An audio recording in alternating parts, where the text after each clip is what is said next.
दोस्तों ये बहुत पहले की बात है। उत्तर प्रदेश के गांव में एक छोटा सा परिवार रहता था।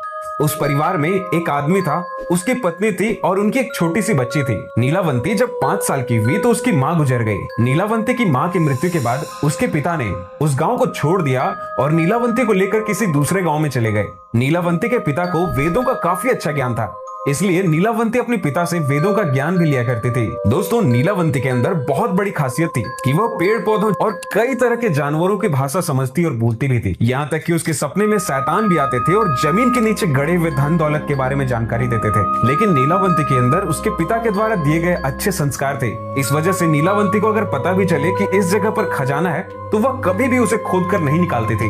अब धीरे धीरे करके समय बीतता गया और अब नीलावंती 20 से 22 वर्ष की हो चुकी थी। बचपन में उसके सपने में जो भूत प्रेत आते थे, अब उसके सामने वो सब हकीकत में आने लगे। कुछ समय बाद नीलावंती को ये बात पता चली गया कि वो एक श्रापित यक्षिणी है और वो किसी श्राप के कारण इस दुनिया में फंस गई है और यहाँ से बाहर नहीं निकल पा रही है। उसे अपनी दुनिया में किसी भी तरह से वापस जाना था, तो वह यह सब बात अपने पिताजी को बताती है। तब उसके पिताजी उससे कहते हैं कि बेटी, अगर तुम इस दुनिया की नहीं हो और तुम किसी श्राप के कारण इस दुनिया में फंस गई हो और तुम इस दुनिया से नहीं निकल पा रही हो तो मैं तुम्हें नहीं रोकूंगा। तुम कभी भी यहाँ से जा सकती हो, मैं रोक टोक नहीं करूंगा।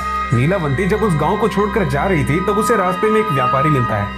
व्यापारी नीलावंती को देखकर उस पर मोहित हो गया और उसके बाद फिर व्यापारी नीलावंती से कहता है कि मैं तुम्हें उस गांव में छोड़ दूंगा जहां से तुम्हें अपनी दुनिया में जाने का रास्ता मिल सके, लेकिन बदले में तुम्हें मुझसे शादी करनी होगी।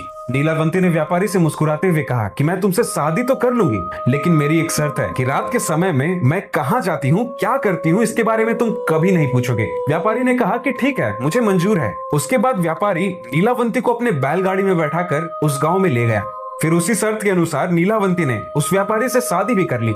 रोज रात के समय में नीलावंती बरगद के पेड़ के नीचे तंत्र मंत्र करने के लिए चली जाती थी।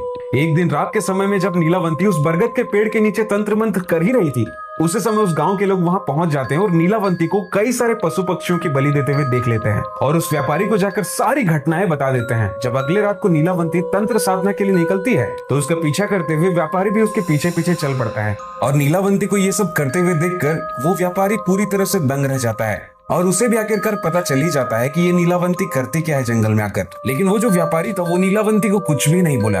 अगले दिन नीलावंती के सपने में शैतान आकर बताता है कि कल जब तुम बरगद के पेड़ के नीचे तंत्र साधना करने के लिए जाओगी तो उसी समय बरगद के पेड़ के बगल से जो नदी बहती है उसी नदी में एक लाश बहती हुई तुम्हें नजर आएगी। उस लाश के गले में एक ताबीज होगा और उसे तुम्हें खोल लेना है। उसके बाद तुम्हें उसी नदी में एक नाव पर सवार हुआ व्यक्ति दिखेगा और तुम उस ताबीज को उसी आदमी को दे देना और वो आदमी तुम्हें दूसरी दुनिया के दरवाजे तक पहुंचने में मदद करेगा। तुम्हें अपनी दुनिया में वापस लौटने का यही पहला और आखिरी चांस मिलेगा।